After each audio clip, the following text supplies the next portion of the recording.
ओम शांति। मुरली में आने वाली तिजरी की कथा अर्थात शिव बाबा द्वारा ज्ञान का तीसरा नेत्र प्राप्त होने की कथा। शास्त्रों में बताया जाता है, एक बार खेल करते हुए माता पार्वती जी ने शिव जी की आंखों पर अपने हाथों को रखा।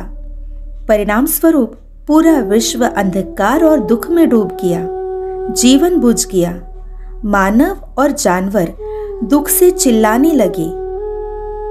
शिव के ललाट से तीसरा नेत्र फूट पड़ा।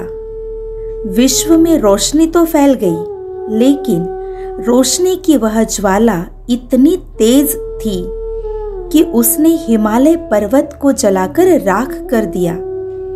पार्वती अपने पिता के राज्य का विनाश देखकर व्याकुल हो गई और उन्होंने शिवजी से इसे वापस ठीक करने की विनती की। तब शिवजी ने ऐसा ही किया। इसका भाव यही है कि जब सारी सृष्टि अज्ञान अंधकार में डूबी हुई है, हर मानव मात्र के आंखों पर अज्ञानता की पट्टी बंधी हुई है, तब स्वयं शिव बाबा इस घोर अंधकार को मिटाने के लिए आत्माओं को ज्ञान का तीसरा नेत्र देते हैं, जिससे सृष्टि पुनः सुख और शांति से संपन्न हो जाती है। इसी में अन्य एक कथा बताई जाती है। यह कथा उत्तर भारत के करवा चौथ व्रत से संबंधित है। इस व्रत में जवान लड़कियां और शादीशुदा औरतें अपने पति के लंबी आयु की कामना करती है। एक रानी थी जिसने उस दिन व्रत रखा था। उसके भाइयों को इन रिवाजों पर विश्वास नहीं था और वे अपने बहन को भूखा रहते हुए देख नहीं सके। इसलिए उन्होंने घर से दूर जाकर आग जला दी। वे रानी के पास आए और बोले कि यह व्रत तोड़ सकती है। क्यों? क्योंकि अब चांद निकल चुका है। दूर से रोशनी को देखकर रानी ने विश्वास कर लिया।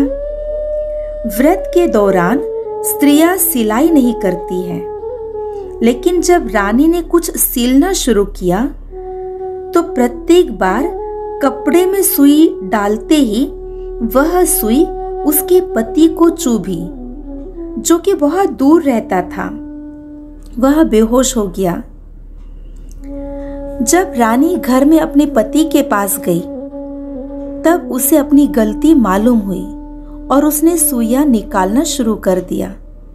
उसने आंख की सुई अंत में निकालने का सोचा, ताकि वह यह नहीं देख पाए कि शरीर में कितनी सुइयां लगी हुई है।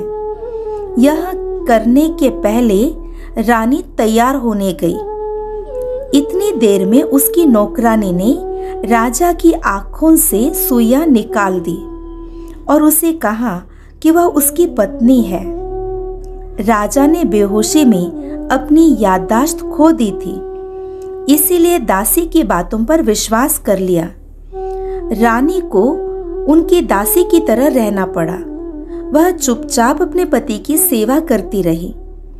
उसके अच्छे व्यवहार से खुश होकर राजा ने उसकी इच्छा पूछी। रानी ने एक गुड़िया मांगी। उसने गुड़िया से रानी के नौकरानी बनने और नौकरानी के रानी बनने की अपनी कथा कही। एक बार राजा ने इसे सुना और सच्चाई को पहचाना, अतः रानी को अपना सही स्थान पुनः प्राप्त हुआ। इस कहानी का आध्यात्मिक भाव यही है, जैसे कहानी में दिखाया गया कि रस्म रिवाजों की पालना में जो दोष हुआ, उसी की वजह से रानी को दासी बनना पड़ा।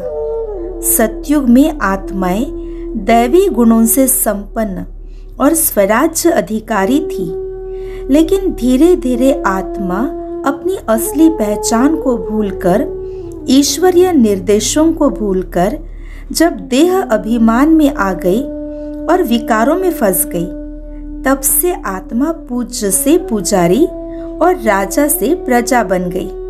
जैसे कथा में रानी दासी बनी। आत्माओं को पुनः अपनी पहचान देने के लिए शिव बाबा जो त्रिकालदर्शी है, वह इस धरती पर अवतरित होकर आत्मा के 84 जन्मों की कहानी सुनाते हैं।